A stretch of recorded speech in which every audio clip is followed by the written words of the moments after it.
Hello guys, meron na lang asawa ko ng pilipit. Ito, pinuputulan ko. At antigas kaya hindi ko maputol sa kutsilyo. Pinukpok ko ng mason ako. Kalawang niya tatong Martin, nakakagigil naman kasi. Sa totoo lang, first time ko maglinis nito. Kaya hindi rin ako mahilig magluluto nito. Dahil trip ng asawa kong kumain, ayan. Ito po ang kinakailangan kong putulan pa ng buntot at iilan pa lang po ang aking nagagawa. Ayan, kaunti pa lang po. Kaya kailangan kong pagtiyagaan at may naihanda po akong mga sangkap ang mga ito. Gumamit po ako ng 2 sibuyas, 4 na butil na bawang, 4 na siling green at 3 siling pula at may luya rin po akong ginamit dito. Then matapos po natin putulan ay hugasan po natin itong mabuti ang ating pilipit. Okay, ayan, nakanda na ang ating mga sangkap at gagamit din po pala tayo dito ng kangkong. Ayan, hinimay-himay ko na po siya o pinagpuputol na po siya sa 2 inches. Ngayon, mag-start na po tayo maggisa ng ating bawang sa 4 na kutsarang mantika.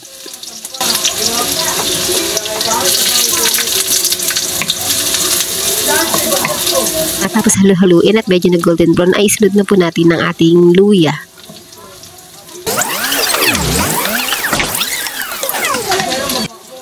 Then, kapag naman nyo na ang aroma ng luya, ay sunod na po natin ang ating sibuyas.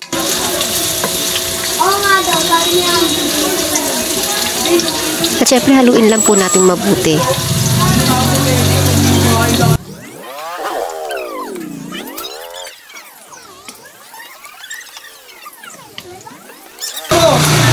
Ang bango. Sarap talaga mag-isa dahil ang bango.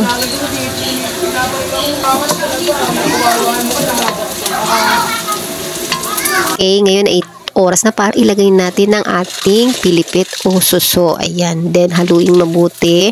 After ho natin ilagay ito lahat para humanuot ang mga sangkap dito sa ating cornstale o pilipit. Ang ingay talagang haluin nitong pilipit sa kalansing kasi ng shell niya sa kawali. O sige po, enjoy lang natin pagluluto.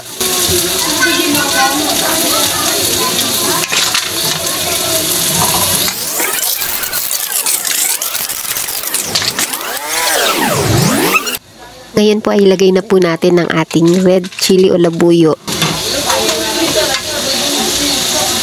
Then guys, lagyan po natin ng seasoning na 1/4 na kutsarang asin.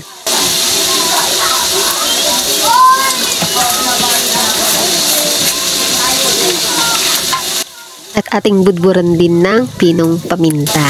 Ayan, para mas masarap. And of course, haluin mabuti.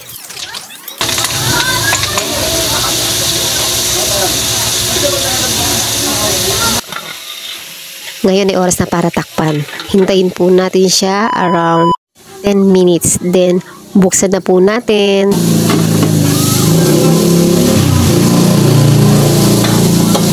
Haluin po muna natin para manuot ng husto ang mga sangkap.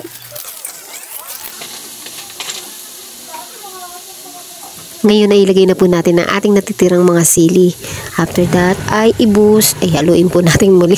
Ayan, pasensya na maingay.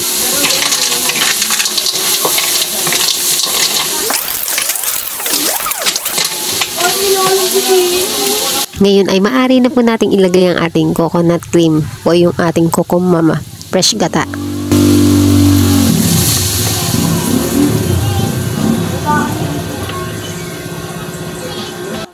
Ayan, lagyan lang po natin ng kaunting tubig upang masimot natin ang iba pang katang na sa pack nito.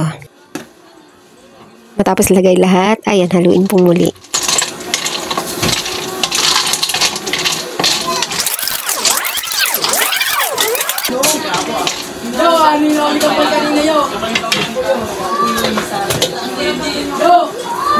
O diba, ang ingay dito sa amin, ang dami ho kasing tao. Ngayon ay takpan ko na po. Ayan guys, after 8 minutes ay buksan na po natin. Ayan, nakikita nyo guys, kumukula na siya ngayon, diba? Kaya maaari na po nating ilagay ang ating gulay, ang ating kangkong. Yan. Nasa inyo po kung anong gusto nyo pang ilagay dyan na gulay. Pwedeng pwede kung trip nyo. Basta sa akin kangkong okay na to. Solve na ako dito. Ayan guys, haluin lang po nating mabuti para maluto ang kangkong na nasa ibabaw. Huwag nyo hong masyadong latain. Sakto lang yung kay may crunchy naman para mas masarap, di po ba? Ayan, tuloy-tuloy lang po yung paghalap hanggang sa maluto.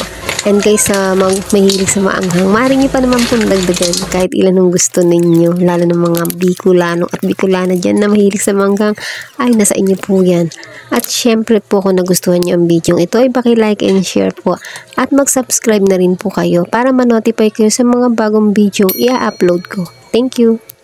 And guys, tikman nyo po ito kung tama na sa inyong panlasa. Dahil kung hindi, dagdagan nyo rin po kung ano yung nais nyo dagdagan. Tulad nito, nilagdagan ko ng paminta. At timplahan nyo na rin po ng patis kung medyo natatabangan kayo. Tulad po ng ginagawa ko. Kulit ng motor ang ingay. Kakaloka. At haluin nga itong mabuti para ma-dissolve na lahat ng ating mga seasoning na inilagay.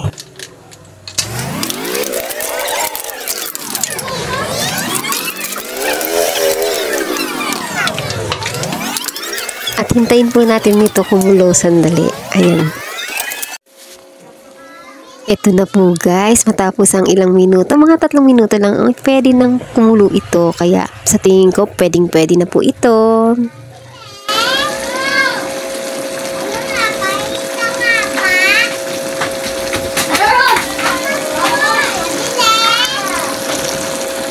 Ayan guys, ang sarap niyang tignan. Naku.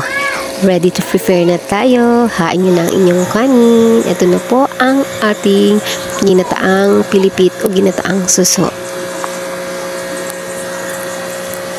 Ang tamis ang amoy ng coconut. Ayan, ihanda nyo na po yung kanin nyo at halina't saluhan nyo po ako.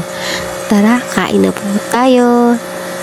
Naku, sup-supan system na tayo neto.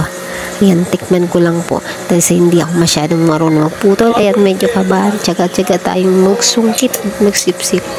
Okay, until next time. See ya! Maraming salamat sa tiwala at supportan niyo po sa akin. Hanggang sa muli po. Bye-bye!